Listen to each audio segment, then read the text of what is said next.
Now let's talk about the paired sample t-test. So paired sample t-test is conducted when we want to compare the two means of two observations from the same sample. So we will collect data from a sample twice, and then we will compare whether the two observations is having any difference or not. If you compare with the independent sample t-test and one sample t-test, it's totally different, because here in case of paired sample t-test, here the samples are collected, or the observations are collected from the same sample.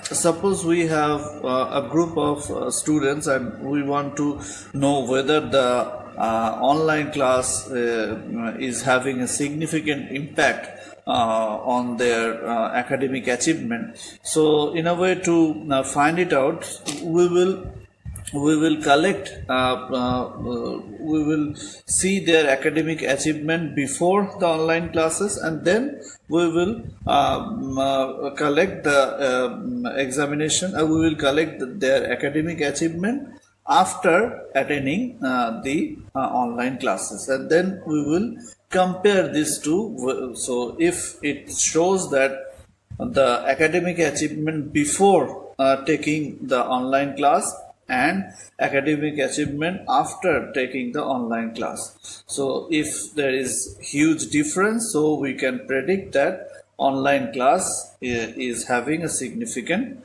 difference in the academic achievement. So that's how we do the paired sample t-test. So let me give you an example so that you can grasp. Suppose a sports item producing company is producing a machine specially designed to reduce the body weight, and they are claiming that if someone is doing workout with this machine for 1 month, it will significantly reduce the body weight.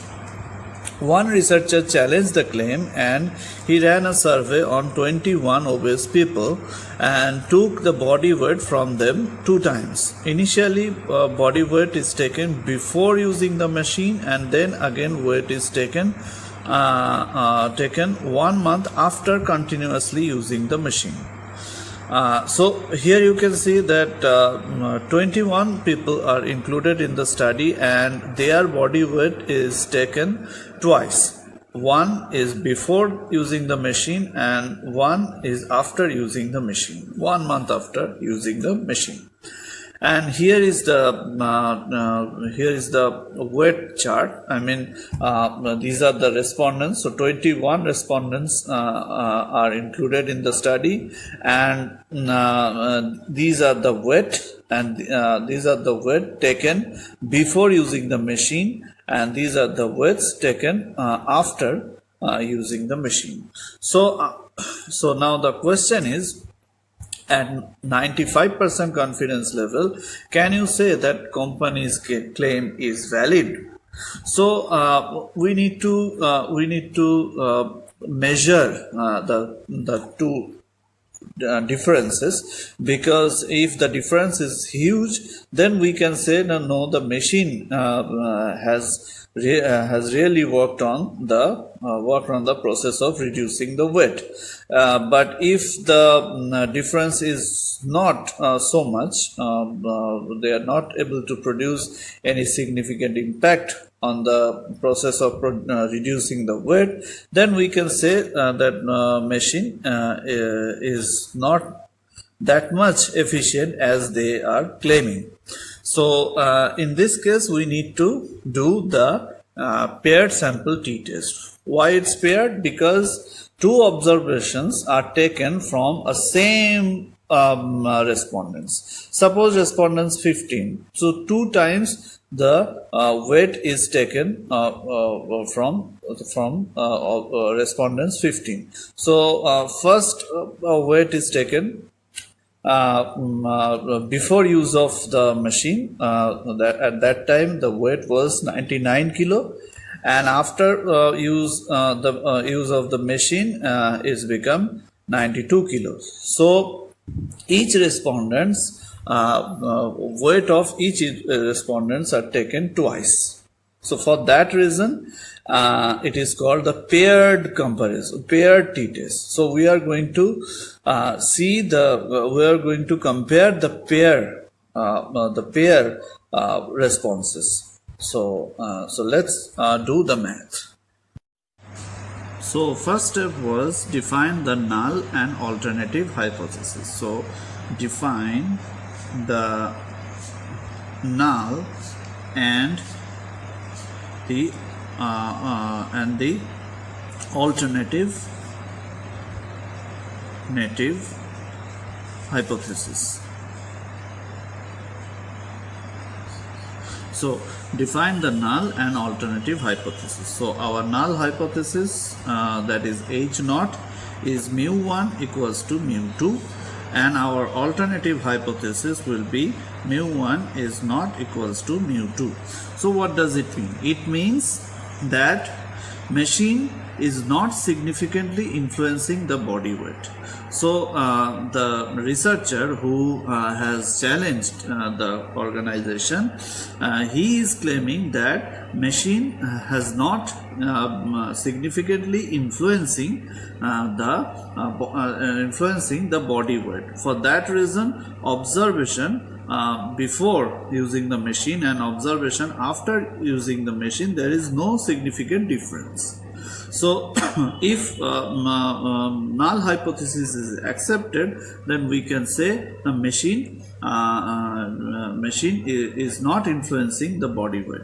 But if it shows that machine is really influencing the body weight, which is our alternative hypothesis, then we need to accept, the researcher need to accept that machine is significantly influencing on the body weight if they are continuously using the machine for 1 month. So that's our null hypothesis, and this is our alternative hypothesis.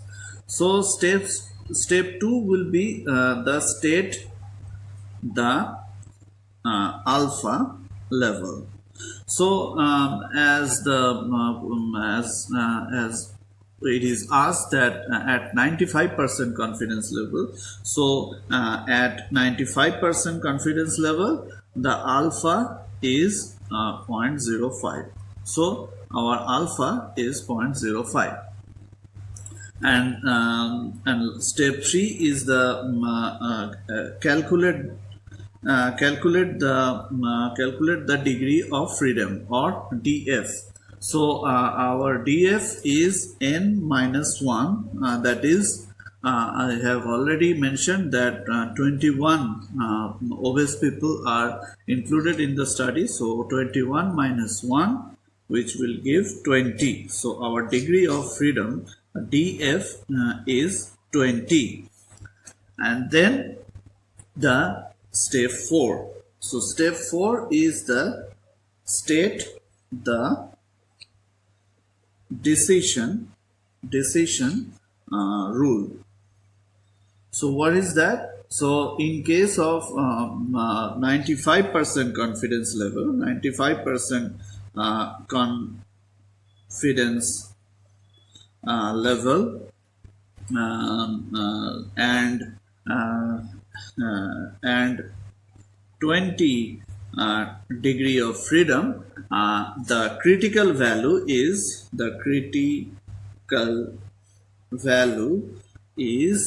2.086. So you already know that where I can find this critical value. If you want to find the critical value, you need to go to the T table. So in the T table, you will find in case of 20 degree of freedom, at the level of 0.05 alpha level, the critical value is 2.086. So we can say it is the T crit is 2.086. So we can say if the T stat is greater than T crit, then we will reject our null hypothesis. And if the t stat is less than 2.086, then we will accept the null hypothesis. So t stat, if t stat is greater than t crit, then we will reject the null hypothesis, and we will accept the alternative hypothesis. If t stat is greater than t crit, then we will reject the null hypothesis and accept the alternative hypothesis. If t stat is less than or equals to t crit, then we will accept the null hypothesis and will reject the alternative hypothesis. So now let's move on to step 5, which is calculate the test statistics. So calculating the test statistics, so number 5 is the calculate the test statistics. So calculating the test statistics. So the formula of test statistics in case of paired sample t-test is the summation d divided by root over n summation d squared minus summation d whole squared divided by n minus 1, which is the degree of freedom. So what is the meaning of d? D means difference. So difference between what? Difference between first observation and the second observation. So first observation and the second observation is the d, and summation of d means the total differences. So so let's find out how can we calculate the d, and how can we calculate the value of value of d squared, and how can we calculate the value of summation d and summation d squared. So this is the chart we were talking about. Here you can see the two observations. Two observations are taken from the same sample. The first observation was taken before using the machine, and second observation was taken after using the machine. So I need to calculate the value of d. And then after getting the value of d, I will find the value of d squared. So I need to first I need to find the value of d of each observation. So I need to subtract this from this, and I need to do the same for rest of the observations. So if I do the math, it will I will get the value of d of each respondents. So these are the value of differences, and then I need to find the value of square of differences, or d squared. So you know that square value of 6 is 36, square value of 2 is 4, square value of 7 is 49. So that's how I can get the value of d squared. Then I need to find out the sum of d. So I need to sum. I need to find the total value of d. So that is 93, and I need to find the total value of summation of d squared. So I need to sum it up so that I can find the sum of d squared, and also I need to find the value of square of sum of differences, or whole summation of d whole squared. So I need to find the square value of 93, and square value of 93 is this. So now let's put those figure in the formula. So now let's do the math. So this is the formula of t. So I need to put the value of everything. So summation d is 93, as I have already mentioned. First so root over what is the value of n? It's 21 into summation d squared. So that was 645 minus summation d whole squared. So that was 8649 divided by n minus 1, which is 21 minus 1, that is 20. So that will give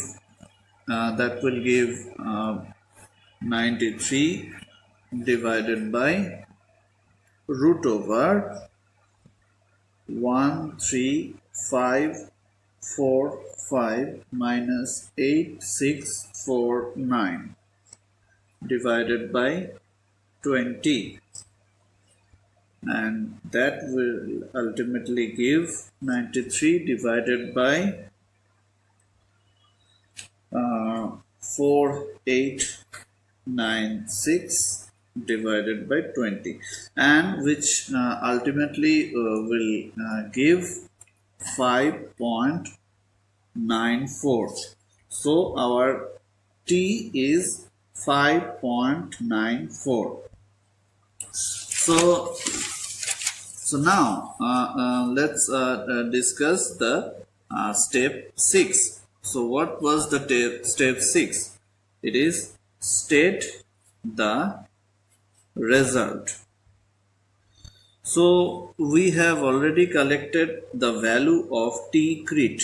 The value of t cret at 95% confidence at 20 degree of freedom, t cret was 2.086, and our t stat is 5.94.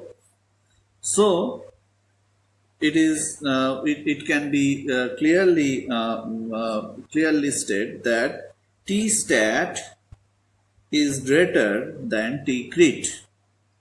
T cret as 5.94 is greater than 2.086. So we can say the reason the machine is the company's claim is correct. As we have accepted the alternative hypothesis.